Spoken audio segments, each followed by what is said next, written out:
A lot of people do everything right with their Roth IRA. They contribute, they pick solid ETFs, they stay consistent, and yet the account still feels underwhelming. Not broken, just unclear.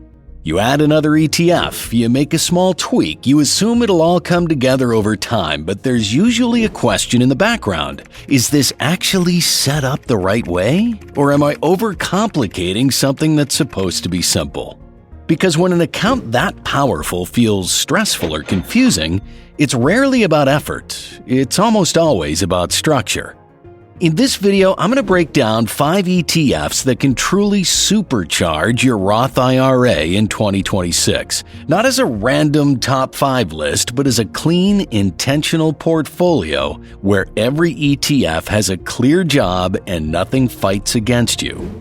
I'll show you how these pieces work together, why this setup is often better than what most people already have, and how it can make your Roth IRA feel simpler and easier to stick with. And at the end, I'll show you how a tax-free Roth IRA built with this exact portfolio can turn a simple $100,000 weekly contribution into $1 million plus account that generates over $2,000 a month in dividend income.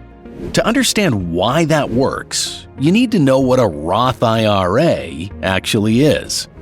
A Roth IRA is a retirement account where you invest money after you've already paid taxes on it. That detail matters more than anything else. Because taxes are paid up front, everything that happens inside the account grows tax-free. That means price growth is never taxed. Dividends are not taxed while they're reinvested. And when the money is taken out in retirement, it comes out tax-free as well. No yearly tax bill, no capital gains tax, no tax on income. This makes a Roth IRA very different from a taxable account or a traditional retirement account. In those accounts, taxes reduce growth along the way. In a Roth IRA, nothing gets taken out as the account grows. Because of that, the account rewards long-term thinking more than short-term moves. The biggest benefit comes from staying invested, reinvesting income, and letting compounding work over many years without interruption. That tax-free setup also means mistakes show up faster. Poor structure, too many decisions, or constant changes can work against compounding just as quickly as a good structure can help it. That's where many people run into trouble. A big reason a Roth IRA feels harder than it should is that most people don't actually change how they think when they open one. They treat it like any other investment account. Same mindset, same habits, same kind of decisions.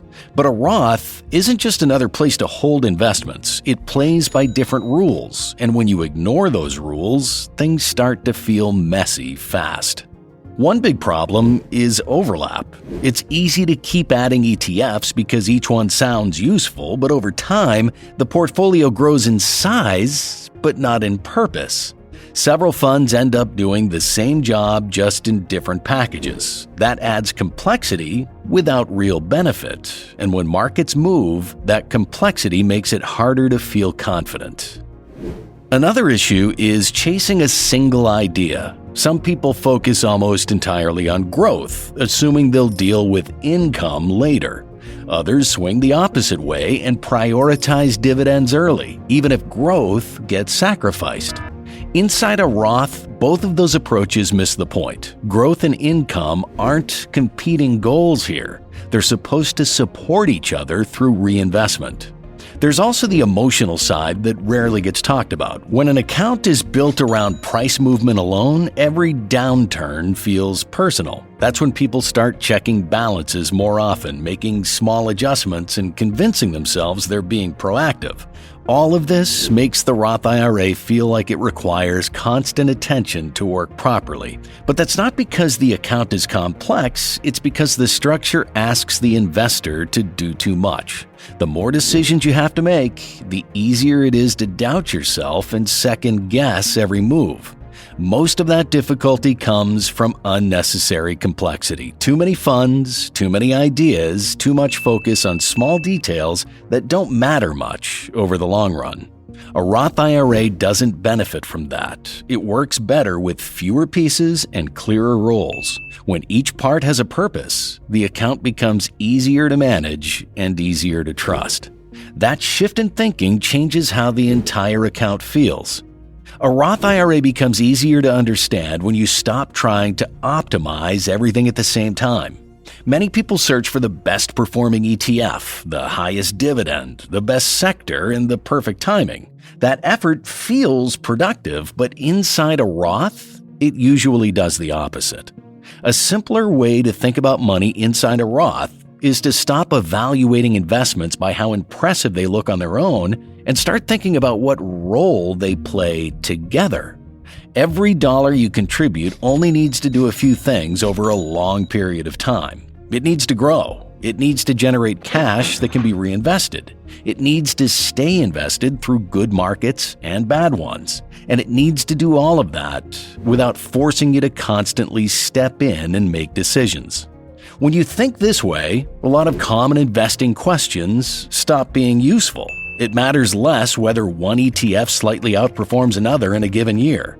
What matters more is whether each piece of the portfolio is doing a different job. Growth assets push the account forward over decades. Income-producing assets smooth the ride and add more shares when prices are down. Stabilizing assets reduce the chance that you abandon the plan at the worst possible time. This is why fewer ETFs, chosen intentionally, often outperform more complicated portfolios in real life.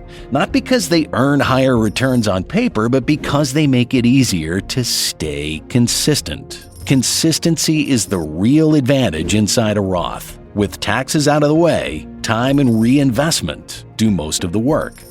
Once you see money inside a Roth IRA this way, the portfolio almost builds itself. You're no longer searching for clever ideas, you're simply looking for a small set of tools that cover clear roles and don't overlap too much with each other.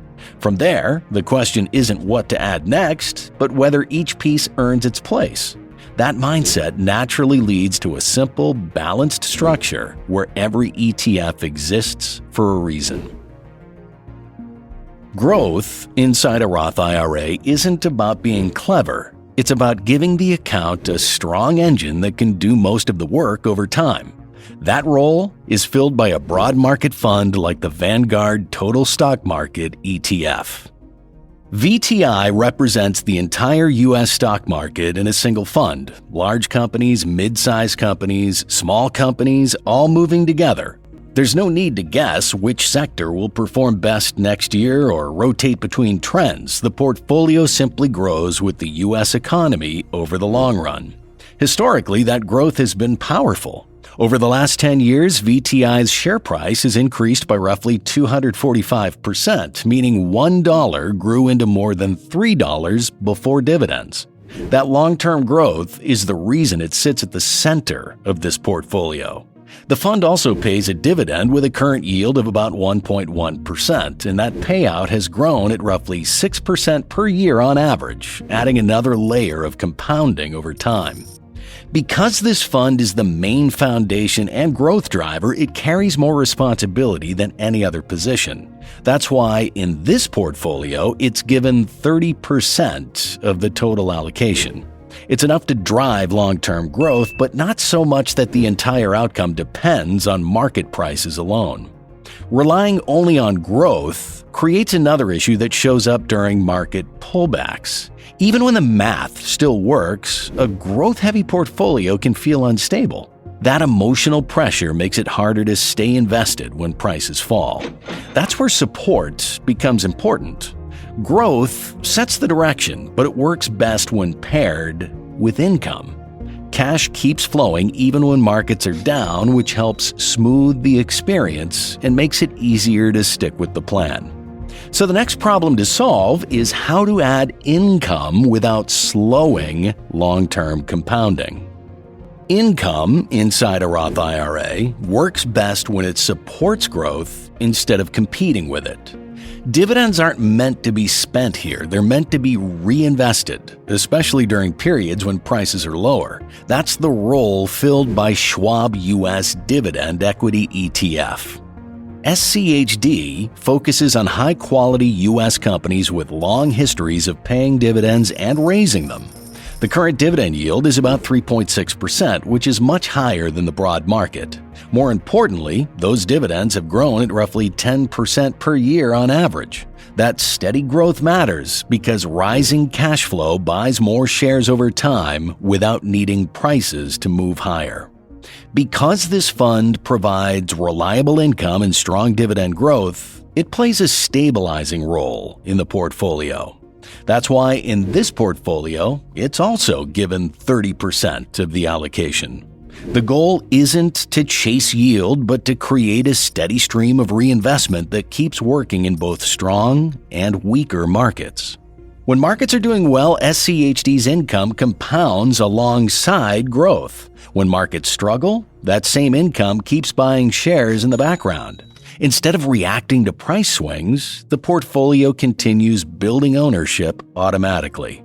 Many investors get dividends wrong by focusing only on yield. High yield without growth often leads to disappointment. SCHD works differently. The combination of a solid yield and fast-growing payouts turns income into long-term growth, especially inside a tax-free account. Paired with a growth fund like VTI, SCHD smooths the overall experience. Growth pushes the account forward, while income reduces emotional pressure during downturns. The portfolio becomes easier to hold through market stress. The next gap to address is diversification beyond the U.S., since relying on one economy still leaves the portfolio exposed to a single outcome. After that, I'll show you 2 more ETFs for this portfolio, and at the end, I'll show you how a tax-free Roth IRA built with this exact setup can turn a simple $100 weekly contribution into a $1 million-plus account that generates over $2,000 a month in dividend income. But first, let's look at the third ETF, which adds diversification beyond the U.S. A portfolio built only around U.S. companies stays tied to one economy, one currency, and one set of market cycles. That can work for long stretches, but over decades, it creates concentration risk. Global exposure reduces that risk by spreading growth and income across different parts of the world. That's the role filled by the Vanguard Total International Stock ETF. VXUS holds thousands of companies across developed and emerging markets.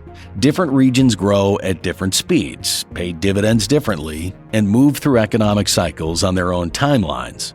This doesn't make the portfolio more exciting, but it does make it more balanced. The account no longer depends entirely on how the U.S. performs.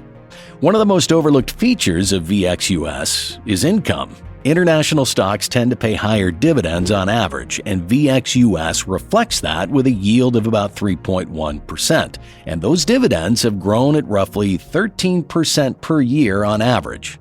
That creates a second stream of reinvestment that behaves differently from U.S. dividends, which adds balance instead of overlap. Price appreciation for international stocks has historically been lower, averaging around 7%, and is less consistent than the U.S. market, and that often turns investors away.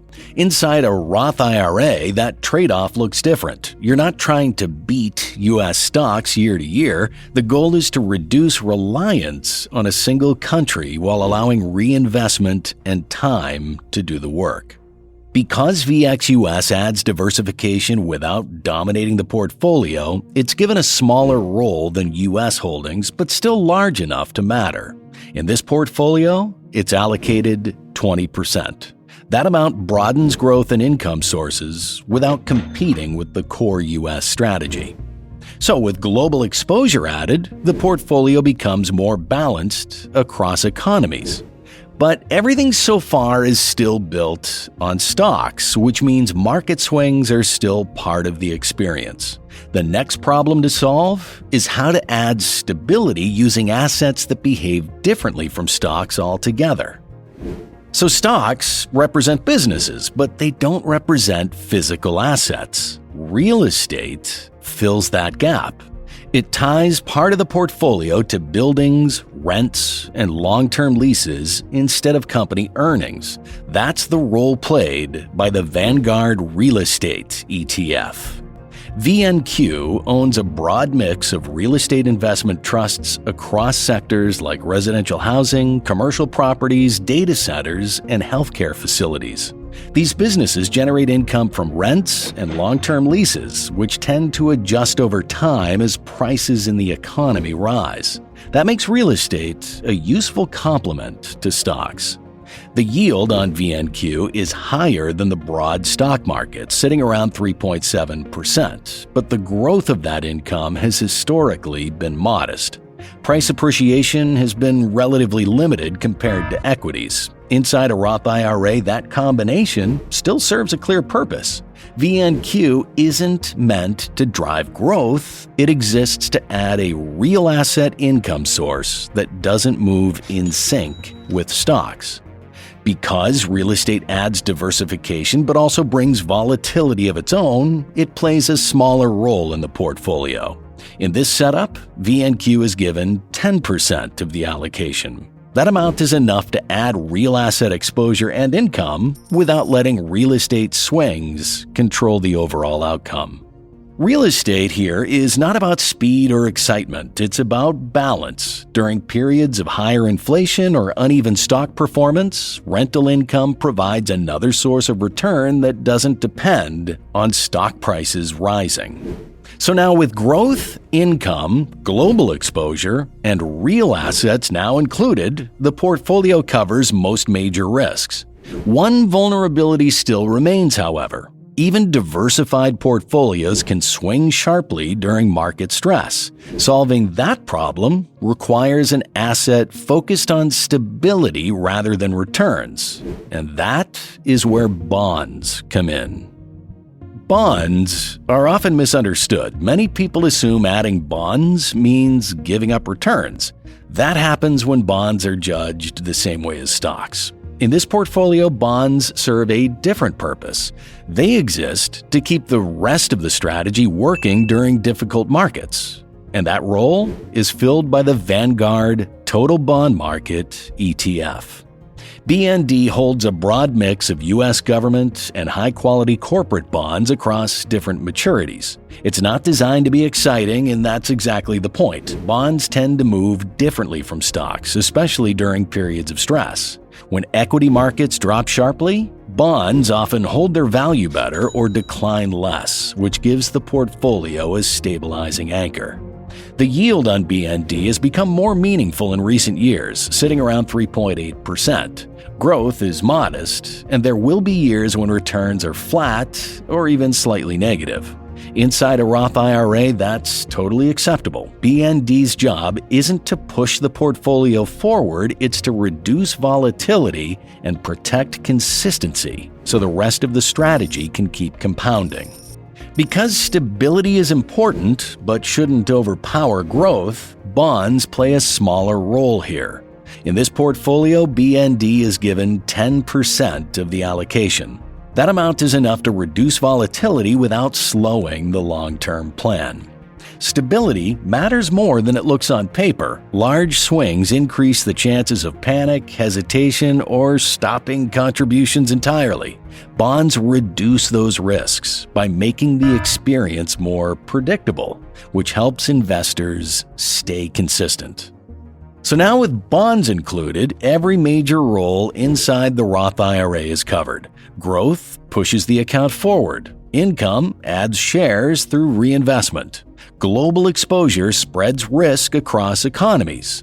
Real assets diversify cash flow. Bonds protect consistency. When all 5 ETFs are combined, the portfolio takes on clear, measurable traits. The average dividend yield is about 2.8%, which creates income early and supports reinvestment. That income grows at roughly 8% per year, increasing the number of shares owned over time.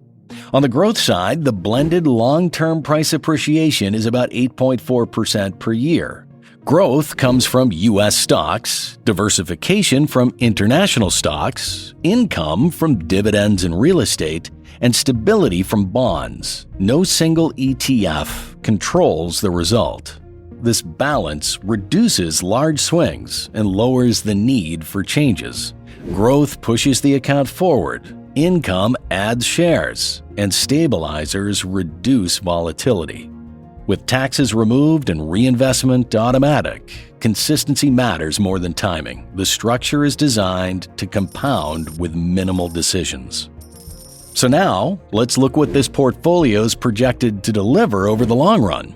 The projections are based on a steady contribution of $100 per week. They assume dividend reinvestment, long-term price growth based on historical averages, and no changes to the portfolio structure. After the first year, projected contributions total $5,200. At this stage, the portfolio is still small and growth is limited. But after 10 years, projections show the portfolio valued at approximately $87,700. Contributions still play a large role, but compounding starts to matter. After 20 years, the projected portfolio value increases to about $339,000. At this point, reinvestment and price growth account for most of the increase, not new contributions. And finally, after 30 years, projections show the portfolio valued at roughly $1.05 million. Of that total value, about $685,000 comes from capital appreciation driven by price growth, and about $213,000 comes from dividends that were reinvested over time.